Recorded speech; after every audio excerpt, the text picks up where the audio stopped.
गुरु सत्ता का आशीर्वचन अमृतवाणी में। जो आध्यात्मिक क्षेत्र विशुद्ध रूप से श्रद्धावानों का है, जिनके अंदर से श्रद्धा सो चुकी है, जिनके अंदर से भावनाएं मर चुकी हैं, वो क्या कर पाएंगे? बौद्धिक दृष्टि से आगे बढ़ जाए तो क्या, इंजीनियर बन जाए तो क्या, डॉक्टर बन जाए तो क्या, वैज्ञानिक बन जाए तो क्या? कुछ नहीं हो सकता सिवाय इसके कि जितना ये बढ़ेगा उतना ही अहंकार और घमंड बढ़ेगा और उतनी ही विकृतियां पैदा होती चली जाएंगी और कुछ नहीं होगा। जहाँ भावनाशील है, जहाँ निष्ठावान है, जहाँ श्रद्धावान है, वो छोटा सा गिलहरी जैसा ही पुरुषार्थ क्यों न हो, गुरु जी का यदि विराट स्वरूप आप देख पाएँ तो आप शक्तिपीठों से लेकर प्रज्ञापीठों से लेकर के आप देखिए तो सही, और जन समुदाय से लेकर के आपने देखा कहाँ है, आपने समझा कहाँ है? यदि अंतरंग से आप उनको समझ लेंगे तो आप उनके मार्ग पर चलने की कोशिश करेंगे। कोशिश ही नहीं करेंगे, बल्कि आप जितना महत्व अपने परिवार को देते हो उससे ज़्यादा महत्व आप समाज के लिए, मिशन के लिए और राष्ट्र के लिए आप देंगे।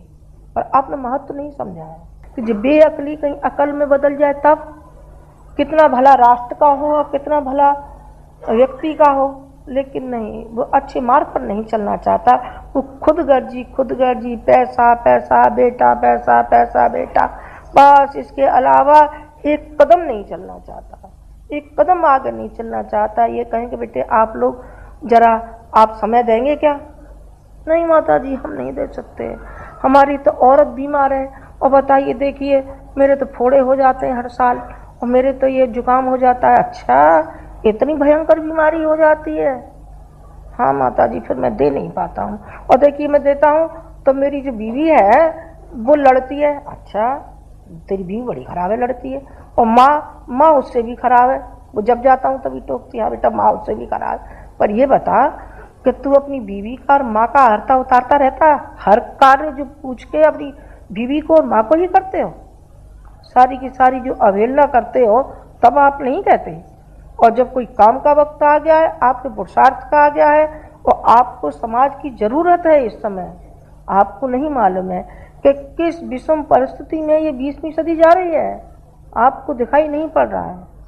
आप पढ़िए तो सही अखबारों को जरा, आपने अक्षरों को पढ़ा है, कहीं आप हृदय से पढ़ें तो आपका हृदय दहल जाएगा। तो क्यों साहब जी, काले बादल को फिर आखिर कौन छाटेगा?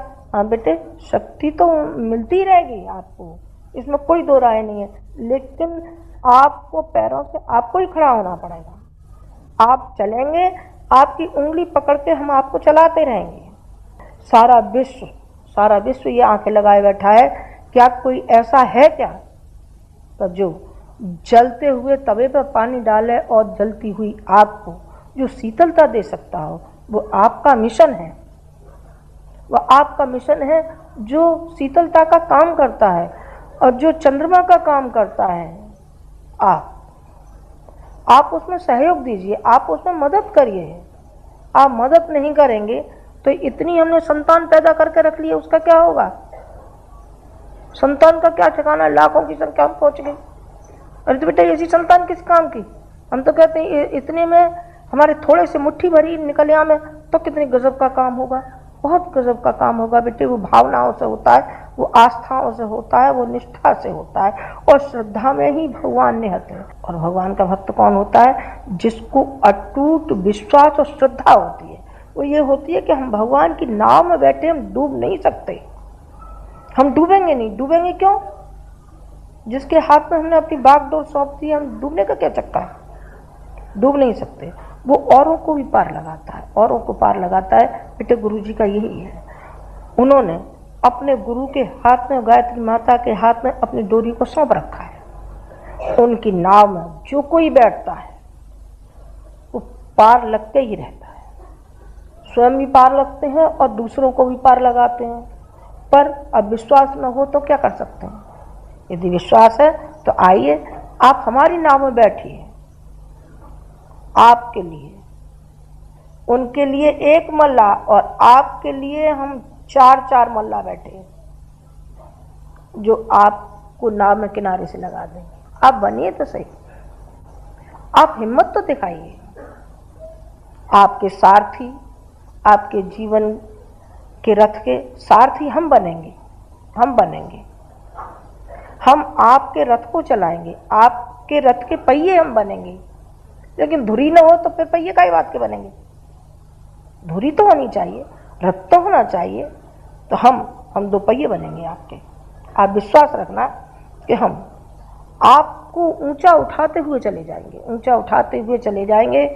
जहां तक हमें और कोई भी मिशन ऐसा नहीं हुआ जिसने ये किया हो कि हम आपको इतना ऊंचा उठा देंगे।